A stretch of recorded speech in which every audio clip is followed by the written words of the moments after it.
Check 1 2. Check 1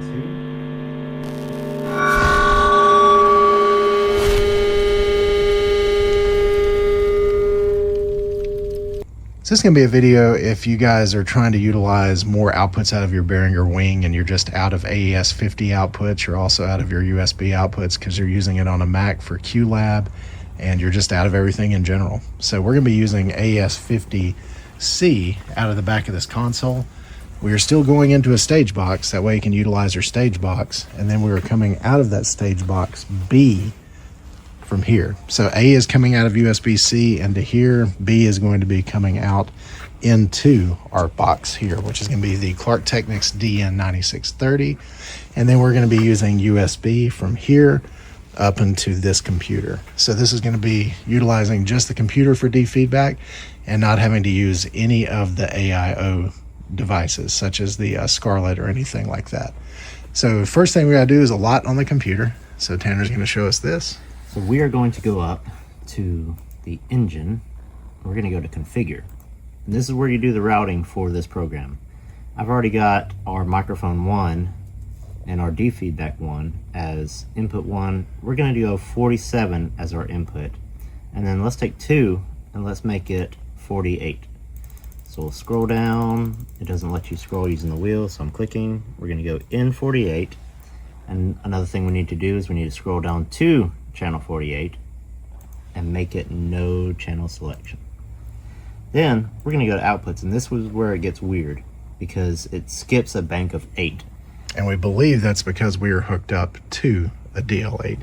So this might be a little different whenever you guys are hooking up to an S32 or a DL32.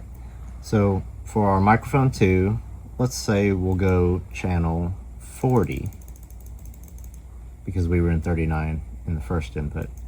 So we're going to go out 39, out 40, and we're going to scroll down to out 40, and we're going to do no channel selection so it's not double patching anywhere.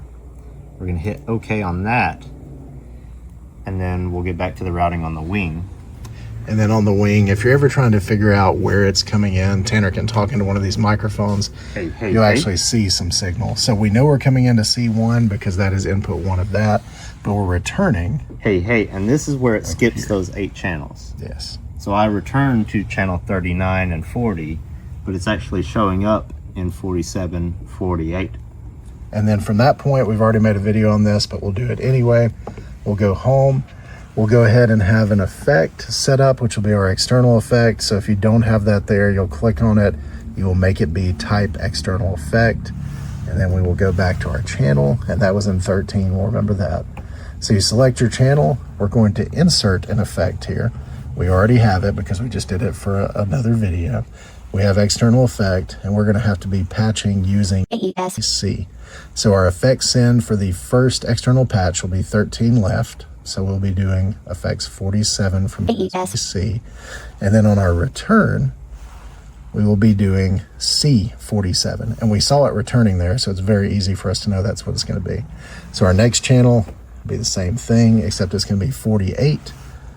And on our, get out of that, on our send, it will be effects 14L. So that's got both of those, and then we can show you that this actually works using not losing anything from your AES. So this is going to be channel 1. We'll turn it up. We'll select it.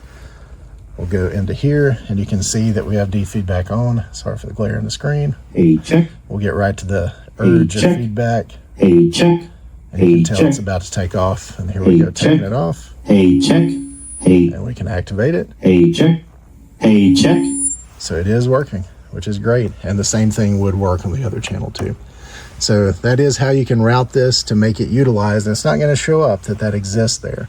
But if you happen to have one of these guys sitting around, they're not cheap at all, but they're very useful. And then hopefully with the Stage Connect, whenever we get the new one that just came out as the black one that lets you do USB-C, MIDI, and all sorts of other stuff, we'll make a video for that. So if you need to purchase Defeedback, just let us know. We got a ton of those. And if you have any questions or want us to make any videos, let us know, and soon we'll be tackling our Allen and Heath friend over here.